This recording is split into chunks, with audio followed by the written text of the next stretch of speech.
Bonjour à tous et bienvenue sur la chaîne du cabinet Propulsance.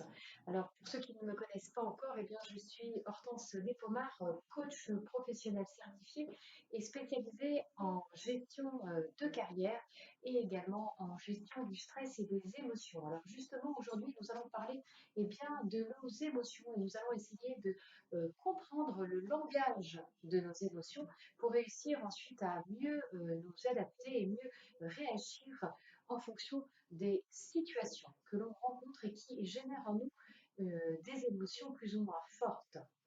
Alors, dans un premier temps, la question qu'il faut se poser, c'est déjà de comprendre qu'est-ce que c'est qu'une émotion. Une émotion, tout simplement, c'est un signal fort qui est envoyé au niveau de notre cerveau et qui va nous permettre et nous aider à nous adapter en fonction de la situation et en fonction de notre environnement. Alors, selon la théorie des émotions de base de Paul Ekman, qui est un spécialiste des émotions, nous avons quatre émotions fondamentales. Tout d'abord, la tristesse, la peur, la joie et la colère. Alors, ces émotions, comment est-ce qu'elles émergent en nous? Voilà la deuxième question que l'on doit se poser aujourd'hui, c'est de connaître le processus d'émergence d'une émotion.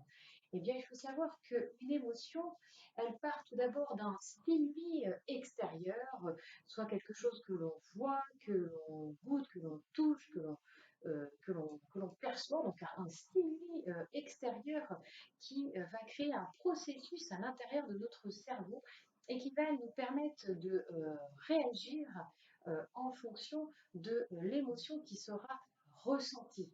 Donc, effectivement, une fois que l'émotion est là, il va y avoir une action, un comportement qui sera lié à cette émotion. Et c'est pour ça que je vous ai mis ici que l'émotion était le moteur de nos actions. Elle génère nos comportements.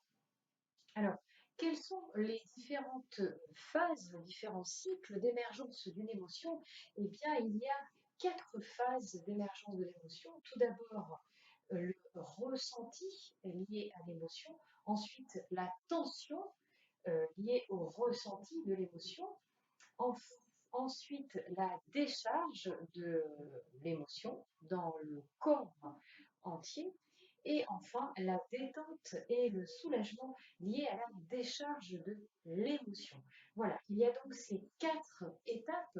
Et si le cycle de l'émotion est interrompu avant la quatrième phase, c'est ce que je vous mets ici. Attention, il peut y avoir un risque d'accumulation des émotions et du coup, euh, ça peut créer du stress et la perte de ce que l'on nomme l'homéostasie, c'est-à-dire son équilibre intérieur.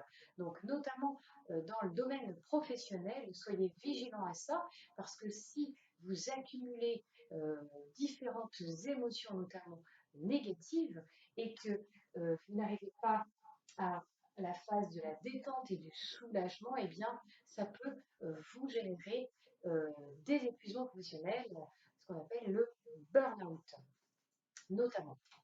Troisième partie, je vous propose de comprendre nos émotions à travers un schéma assez simple à retenir, où effectivement, je vous mets à l'intérieur les différentes émotions que nous avons vues tout à l'heure, la peur, la colère, la tristesse et la joie, la situation dans laquelle elles se créent et puis également le besoin qui se cache derrière. Voilà un petit tableau qui vous permet déjà de pouvoir prendre conscience des émotions que vous vivez et de pouvoir comprendre leur langage. Qu'est-ce qui se cache derrière et ensuite les actions qui sont à mettre en place pour réussir à gérer ces émotions et pour réussir à s'adapter aux différentes situations.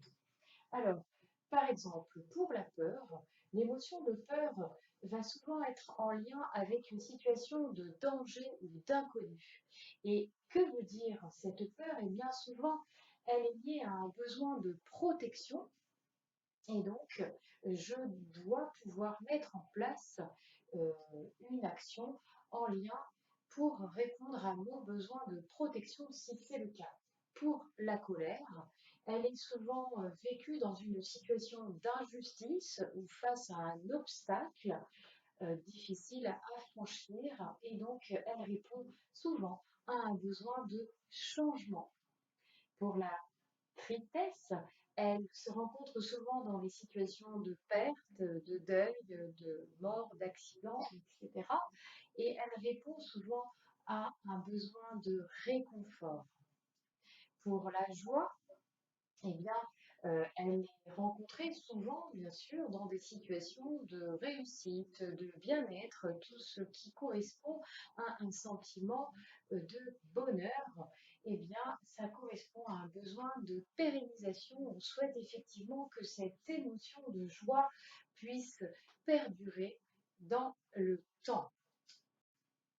Alors, c'est vrai que c'est important de pouvoir à la fois écouter ces émotions, pouvoir aussi les exprimer, les comprendre et les reconnaître, comme on vient de voir ici, pour réussir à agir, à s'adapter et euh, réussir aussi à mieux les gérer. Donc là, on est vraiment dans la gestion des émotions en apprenant à les reconnaître et à s'adapter en fonction du besoin ressenti. Et quand les émotions sont bien gérées, eh bien, c'est ce que je vous mets ici, ce sont de véritables alliés. Effectivement, je vous mets ici que nos émotions sont vectrices de motivation. C'est un spécialiste des émotions, un professeur de psychologie à l'université de Lille, Stéphane Ruzinek, qui en parle en ces termes en disant que les émotions sont vectrices de motivation, elles sont garantes de mouvements positifs et on les utilise comme des leviers motivationnels, notamment dans le domaine du professionnel, dans le travail et dans l'éducation notamment. Le fait de pouvoir exprimer ses émotions, mais les saines, c'est-à-dire celles qui sont positives, celles qui engagent, celles qui nous font grandir, eh bien, peuvent amener vers l'épanouissement personnel et elles peuvent aussi être garantes d'une certaine harmonie relationnelle. Donc, ces émotions, quand elles sont positives, elles sont de véritables ressources, elles sont de véritables forces.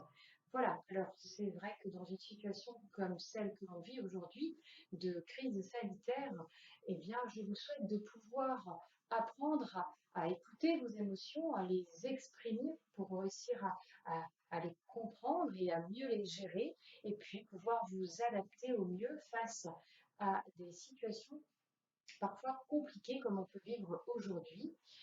Donc, n'oubliez pas, quand vous comprenez bien vos émotions, quand vous arrivez à décoder leur langage, eh bien, ces émotions sont de véritables forces, de véritables ressources qui peuvent vous permettre de vous projeter vers l'avant, qui peuvent vous permettre de vous motiver dans votre travail, dans vos projets et qui sont garantes en même temps de votre bien-être.